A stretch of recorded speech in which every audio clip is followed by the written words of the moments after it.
I'm with Dr. Ashok Gulati and Mr. Ramesh Chand. As you all know, Dr. Ashok Gulati is a renowned agroeconomist and works with the Indian Council of Research in International Economic Relations. And Mr. Ramesh Chand is a member of the NITI Aayog. They were here in Chandigarh to participate in a seminar to deliberate on the way ahead for agriculture in Punjab and Haryana. I'm Ruchika, Khanna, and you're watching the latest edition of a show called the Tribune Newsroom. Welcome to the Tribune, sir. Thank you. So, Dr. Gulati, my first question to you would be that how do you think that Punjab and Haryana, these two states that contribute maximum to the central food pool, how do you think they should go ahead with the agriculture now? Do you think there's need for a second green revolution? And if so, what should it be? Well, let me first say that the country has to salute the farmers of Punjab and Haryana for giving the nation food security. They were the pioneers, but it was in line with the central policies. So the center and the state came together to do this, and today we have very comfortable stocks. We are giving free food to 800 million plus. We are the largest exporter of rice in the world. We are the largest producer of rice in the world.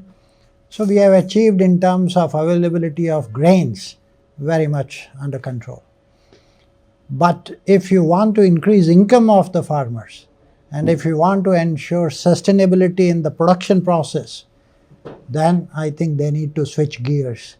Today, we don't need more of rice. Today, we need more of protein.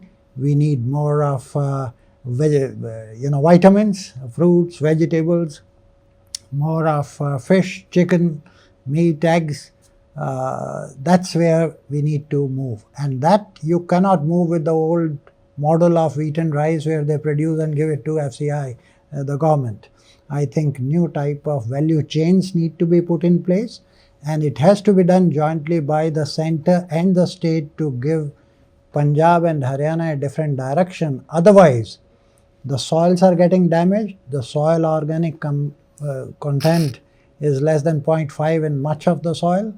The water table is depleting the fastest in the country by almost 1.7 feet a year, and greenhouse gas emissions in rice cultivation are almost 5 tons per hectare. And biodiversity is being lost.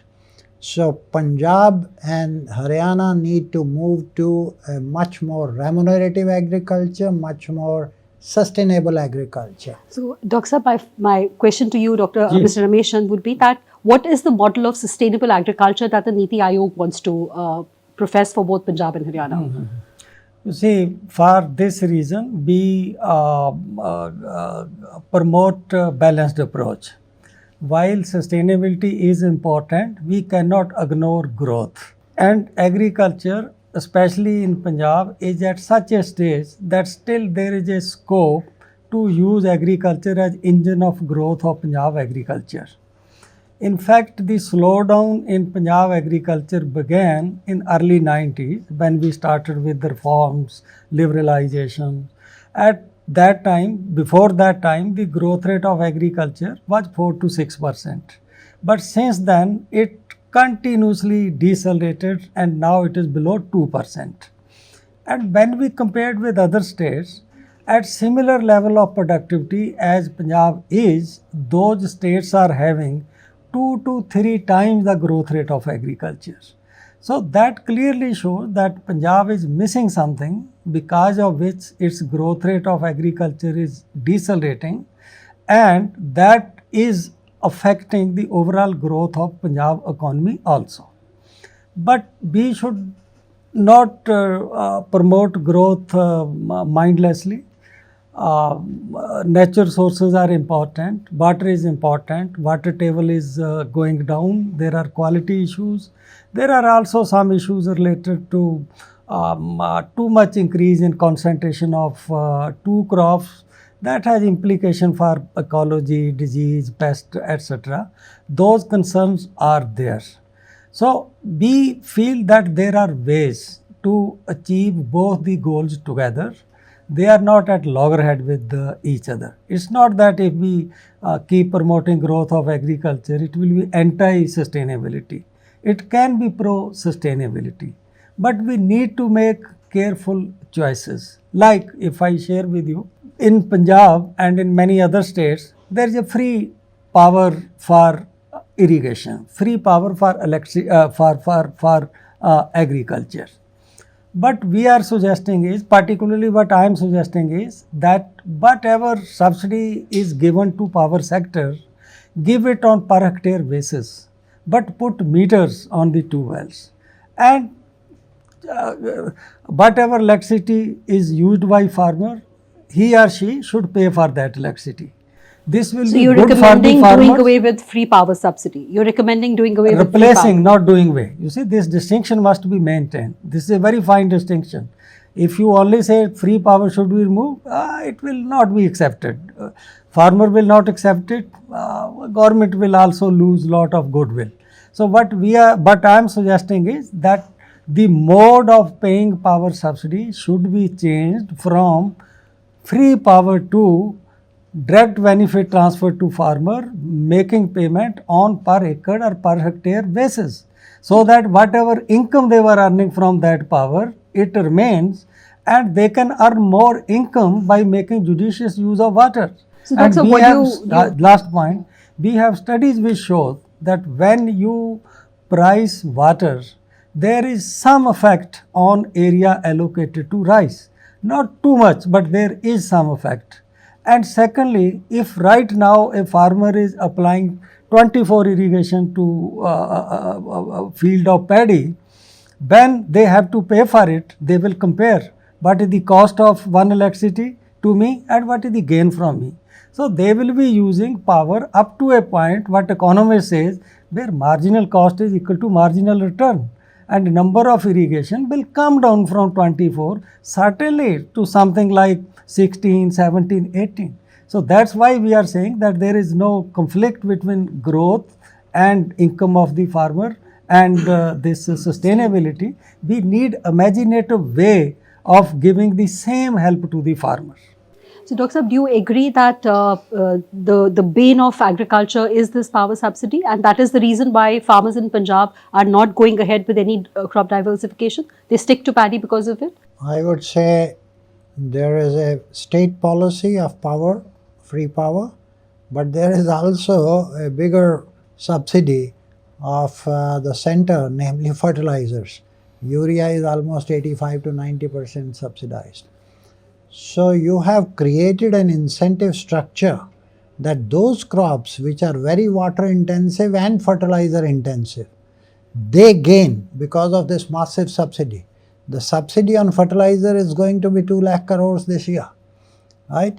Now, given that situation, and if you are giving urea literally at 10% of the cost or 15% of the actual cost, is overusing urea in relation to P and K, which is damaging your soils.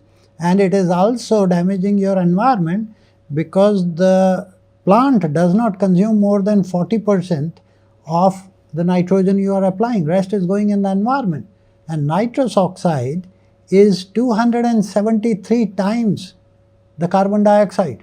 Or it goes underground water, leaches into that, nitrate content is high, that water becomes non-potable, it is causing blue baby syndrome, it is causing thyroids, it is causing diabetes, and even at places cancer. So we need to understand that we created incentive structures which are heavily skewed in favor of rice, but we have achieved, we are today buried under rice, there is so much of stock of rice in the country. Now, if it is causing environmental damage to your soil, to your water, to your air, and losing biodiversity, you need to fix that. And what Dr. Ramesh Chand said, directly give it to the farmer. He talked about power. I would say the same thing for fertilizer. On per hectare basis, you give it directly to the farmer and let them choose whether they want to do biofertilizers or they want to do natural farming or they want to use chemical fertilizers, but free up the prices of NPK. So the idea came from you first. I'd just like to ask you that in a state like Punjab or in a state like Haryana, where about more than 85% of the farmers are the ones who are small and marginal farmers, do you still recommend doing away with power subsidy?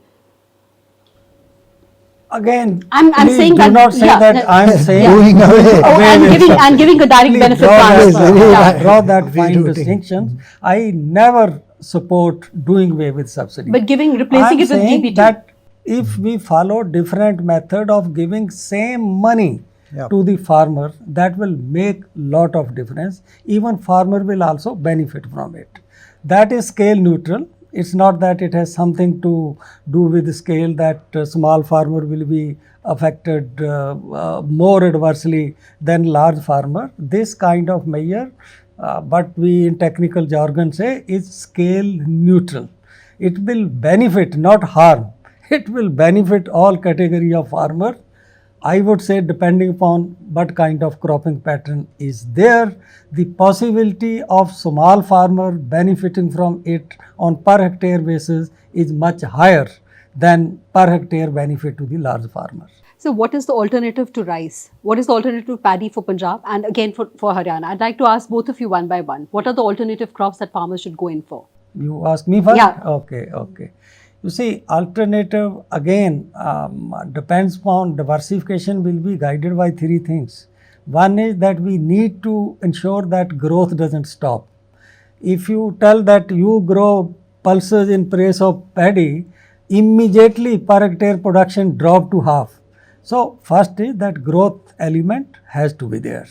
Second is sustainability. Third, in the case of Punjab particularly, employment, remunerative employment. So how we design diversification around these three goals.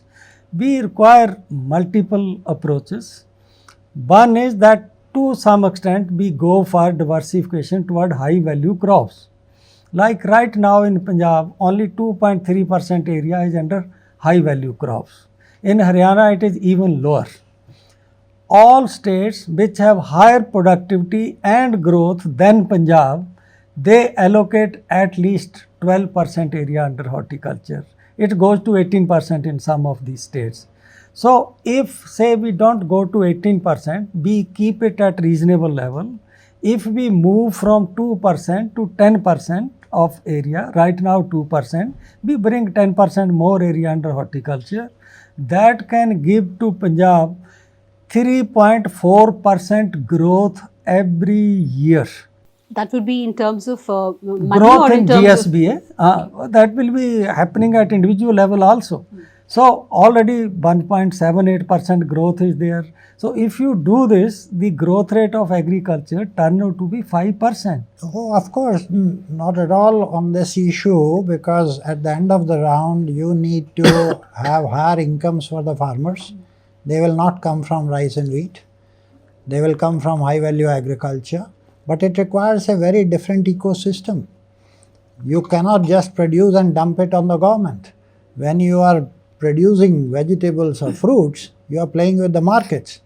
And it's not just the production process, it's the full value chain up to the end consumer that you have to ensure that the farmer gets the maximum share of what the consumer is paying, and these are perishable crops. So there is a lot of risk. And so you have to move literally from the plate to the plow. That is, you have to first find the markets and then link up the story backward on that. But I would say country today needs not more of calories, it needs more of protein. Fastest growing sector in the country within agriculture is fishery.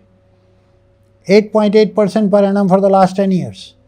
Now, Haryana has shown that wherever salinity had come in a district like Sirsa, it was paddy growing, and they started off shrimp farming. They are earning 5 to 6 times than what they were earning from paddy too, and they are getting fingerlings from all the way from Andhra, developing it here and then sending it back to Andhra for export to US. Why can't you create an ecosystem right here?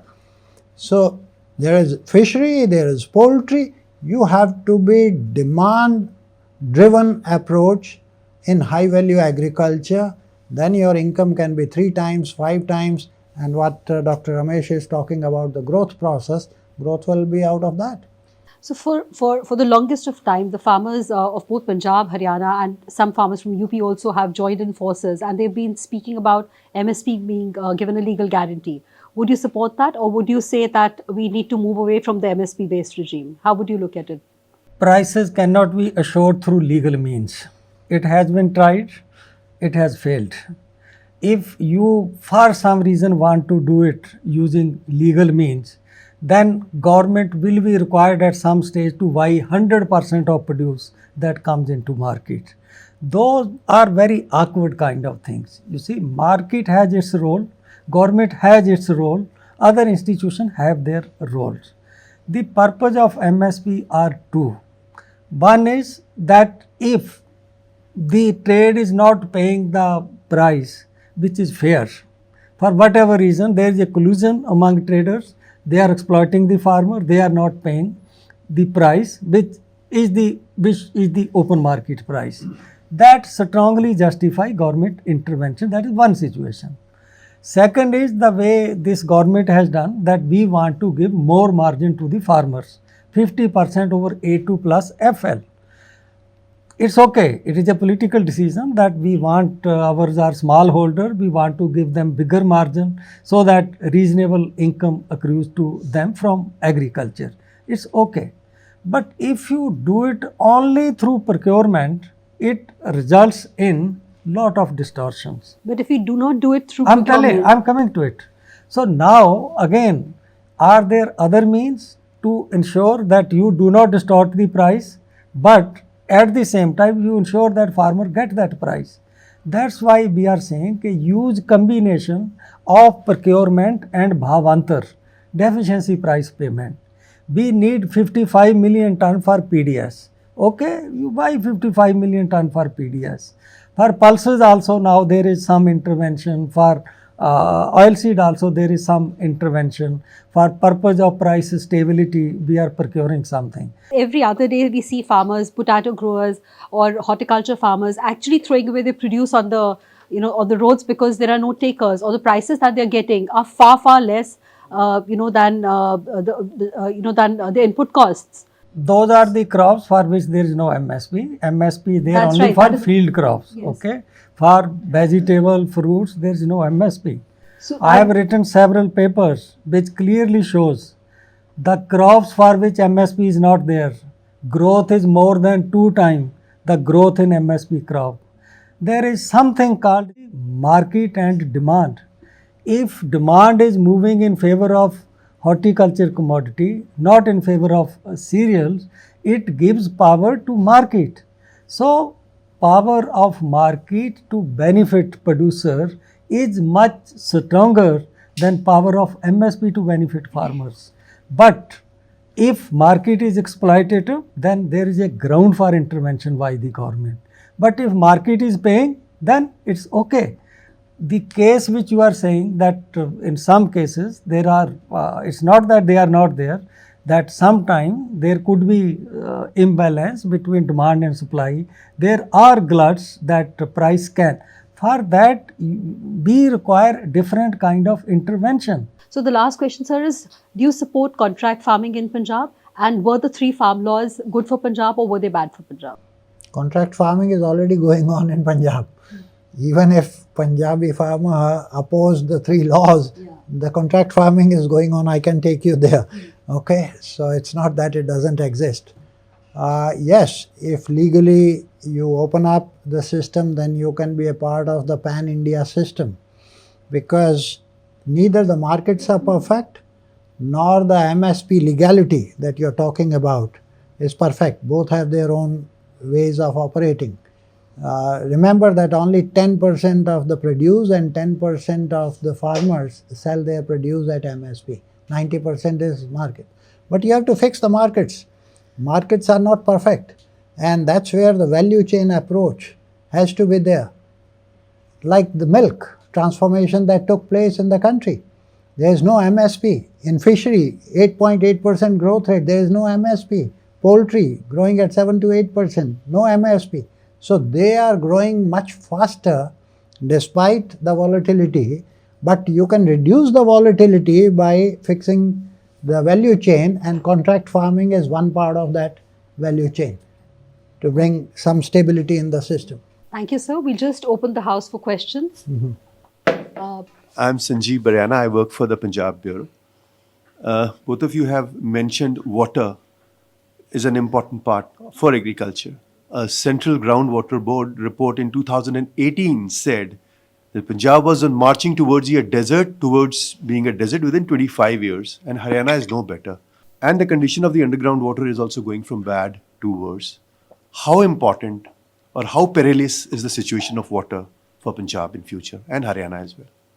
Let me go. The exact number, Central Groundwater latest report, between 2000 to 2022, water table has gone down by 11.9 meters. That's roughly 1.7 feet per year. That's the decline. In Haryana is marginally faster than even in Punjab. Almost 90% of the water is used for agriculture. And much of that story is because of paddy. Because paddy requires almost 22, 23 irrigations compared to pulses, which will be 3 irrigations, 4 irrigations maximum, or they grow without irrigation literally, the millets and all that. And that's where one of the things that we talk about, by giving free power, instead of giving the money directly to the farmer, why the millet farmer should not get that power subsidy, because he is saving you power subsidy. So actually you are not eliminating those, you are creating what we call the crop neutral incentives. You give on a per hectare basis. Now it's up to you. If you grow millets, you are using only 2 irrigations rather than 22, so you save that money. I would just like to add that, you see, if you leave the thing naturally, there are corrective systems. Once the water table goes down, the cost of withdrawing water increases. But when you are insulating it, that the power is free.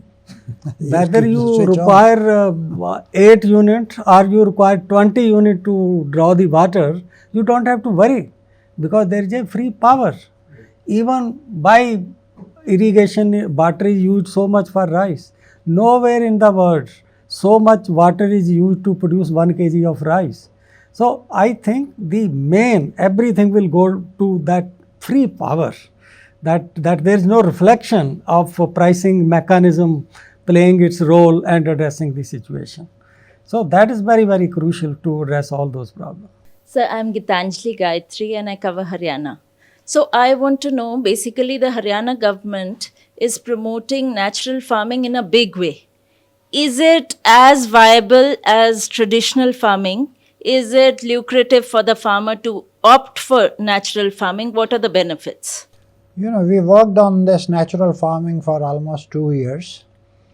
And ICR's institute in Modipuram also worked on wheat and rice, what is the impact of natural farming on this. I have personally visited maybe, if not hundreds, at least dozens of farms who are doing natural farming. Now in fruits, vegetables, there are some good results because the issue is productivity. But Modipuram, which is ICR's institute, worked on natural farming for 2 years exactly on those patterns that are prescribed, and they found the productivity going down by 50% and 29%. You can't afford that.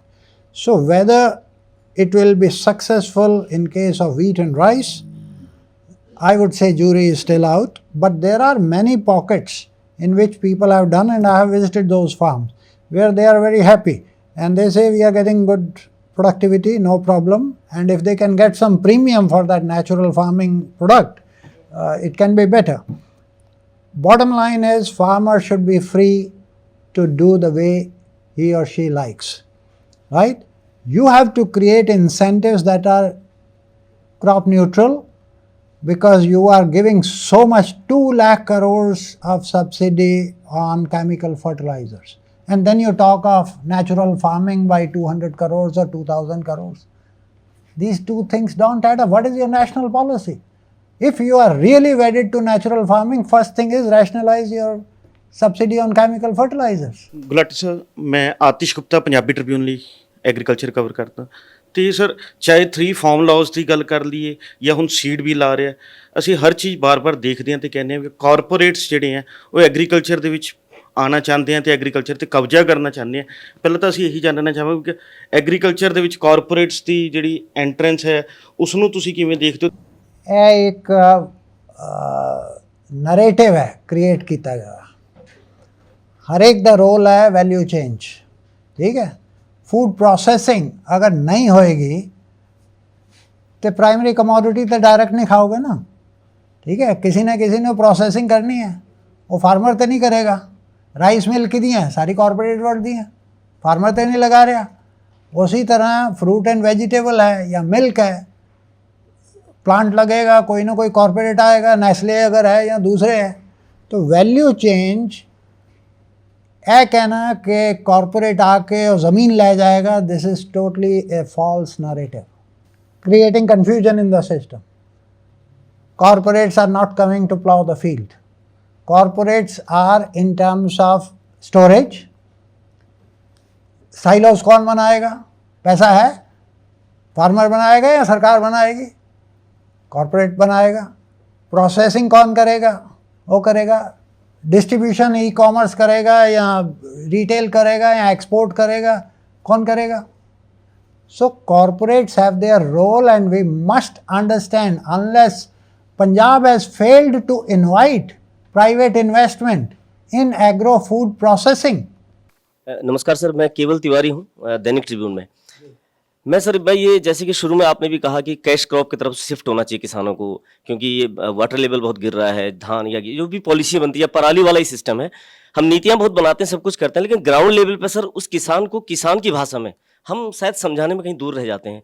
किस तरह वहाँ तक बात पहुँचेगी, ये benefit है आपके लिए भी और हमारे लिए भी, इसके लिए क्या किया जाना चाहिए? इससे परसेप्शन में और असलियत में बहुत अंतर है। हमने हमेशा जो यदि ऐसा दृष्टिकोण बनाए रखा कि गवर्नमेंट तो किसान के अगेंस्ट है, कृषि में तो कुछ हो नहीं रहा, जो फैक्ट्स हैं वो इन चीज़ों को बिल्कुल सपोर्ट नहीं करते। मुझे बताइए कौन सा इंडस्ट्री का आउटपुट है जिस पे सब्सिडी 80% है, लेकिन इंडिया में यूरिया पे 80% सब्सिडी है किसान के लिए। ओके, जो आप बैंक से ऋण लेने जाइए, आपको क्या इंटरेस्ट रेट लगता है, लेकिन एक फार्मर ऋण लेता है और वो छोटा मोटा ऋण नहीं है, 10-11 लाख करोड़ का लोन हर साल एडवांस होते हैं, उनको एक इंटरेस्ट सबवेंशन मिलती है।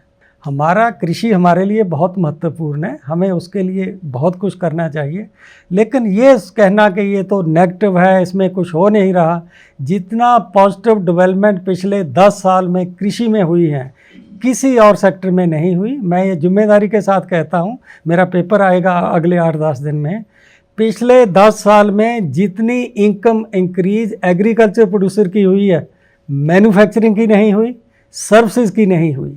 लेकिन फिर भी ये कहना कि एग्रीकल्चर में कुछ नहीं हो रहा, ये संभव है कि कुछ जगह नहीं हो रहा, लेकिन जब मैं देश के आंकड़े देखता हूँ, पिछले 10 साल में किसानों की इनकम डबल से भी 38 या 40% ज़्यादा बढ़ी है, उसमें मैंने ये आंकड़े दिए हैं। लेकिन एक बात मैं और कहना चाहूँगा जो पिछले क्वेश्चन के रिलेटेड में देनी चाहिए सी, थोड़ी सी हमें गवर्नमेंट को भी एक विंडो देनी चाहिए कि वो सेक्टर के लिए जो विद्वान एडवाइस करते हैं उनको वो कुछ कर सके। अब जैसे धारणा बनी है कि कारपोरेट जो है एक्सप्लॉयटेटिव है, कारपोरेट एक्सप्लॉयटेटिव भी हो सकता है, कारपोरेट डेवलपमेंटल भी हो सकता है। एक रिस्पॉन्सिबल डेमोक्रेटिक सेटअप में आपको ऐसे इंस्टेंसेस बहुत कम मिलेंगे। यदि कहीं हुआ भी है तो एक करेक्टिव मेजर लिए जाते हैं कि वहाँ कारपोरेट ने एक्सप्लॉयटेटिव होने की कोशिश की, लेकिन ऐसी जो कारपोरेट जहाँ पर एग्रीकल्चर में जिस स्टेट में नहीं है, उनके ग्रोथ रेट बहुत नीचे हैं। हम अपने आप से पूछें, हमें फ़ोन चाहिए कारपोरेट का बना हुआ, कार चाहिए कारपोरेट की बनी हुई, टूथपेस्ट चाहिए कारपोरेट का बना हुआ, हर एक चीज़ हम जो सुबह से शाम तक लेते हैं वो हमें कारपोरेट की बनी हुई चाहिए। लेकिन ट्रैक्टर लेंगे तब भी कारपोरेट का चाहिए, जो इंजन चाहिए, पंप सेट, वो कारपोरेट का बना होना चाहिए। तो ये इस बात के लिए जहाँ मार्केटिंग में कुछ बेनिफिट उनका हो सकता है। कभी आप ये कंपेयर करना कि जो बनासकाठा के किसान हैं जब वो अपना आलू बेचते हैं उनको क्या प्राइस मिलती है, और जलंधर के फार्मर जब आलू बेचते हैं तो उनको क्या प्राइस मिलती है। तो आपको जवाब मिल जाएगा उसका कि कारपोरेट का मार्केट में होना अच्छी बात है एग्रीकल्चर के लिए या अच्छी बात नहीं है।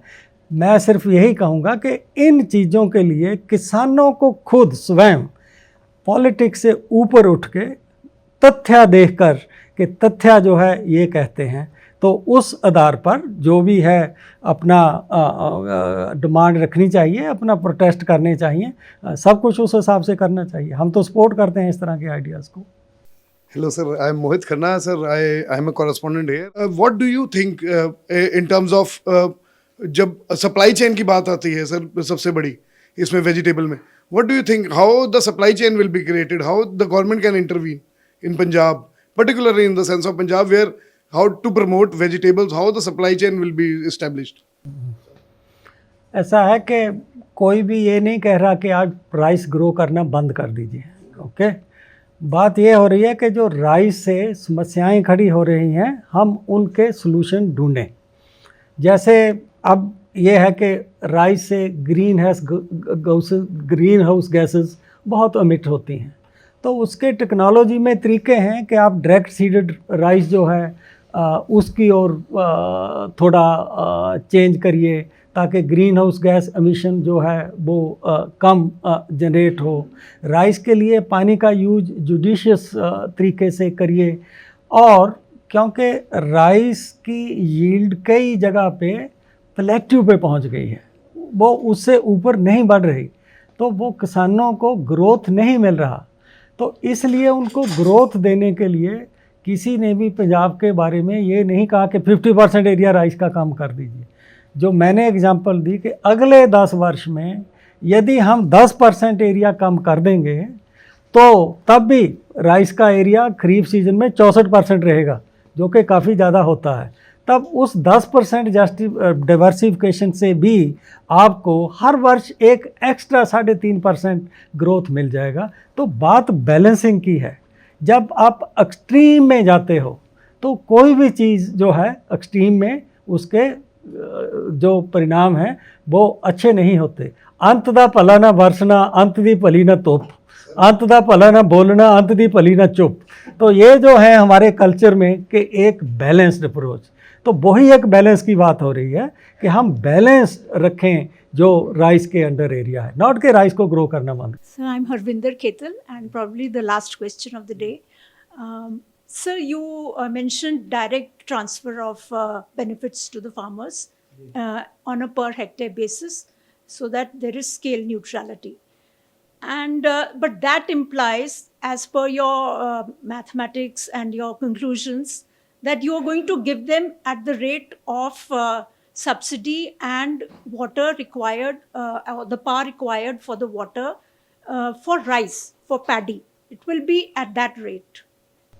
No, whatever is the power subsidy, it goes for rice, it goes for wheat, it goes for sugar So, cane. but the farmer will get it at the rate of the rice. They Only will then get at he the gain. rate that total subsidy in the state is 8,000 crore divided by gross cropped area, okay, and pay according to that. That it can be adjusted for crop. It's not that it can't be adjusted. We have all the estimates how much irrigation to different crops. So, but there is no need. That need doesn't remain. The purpose is defeated. Since almost everywhere there is concentration of rice, if the case is different, then one could say something. So, Punjab में तो आप सब जगह you just find. So, hi, my name is Renu Sood Sinha. You spoke about MSP, and you also spoke about that certain crops without MSP are like doing much better than the crops with MSP. So, I would like to know is that MSP for specific crops, is it impacting crop diversification, and how MSP diversification can help sustainability and ecology in the long run? Yes, it is affecting. It is affecting diversification because it affects relative prices. It affects relative prices. When you are selling wheat and rice, the national level average 50% margin is added. For Punjab, the margin is even more. It is 70-80%. So in other crop, you may not get that. So, but if wheat is also left to say open market price, hypothetically, the margin may be 20%. So if MSP is distorting market price, that you are giving some incentive which is over and above, but market will give, then it become anti-diversification.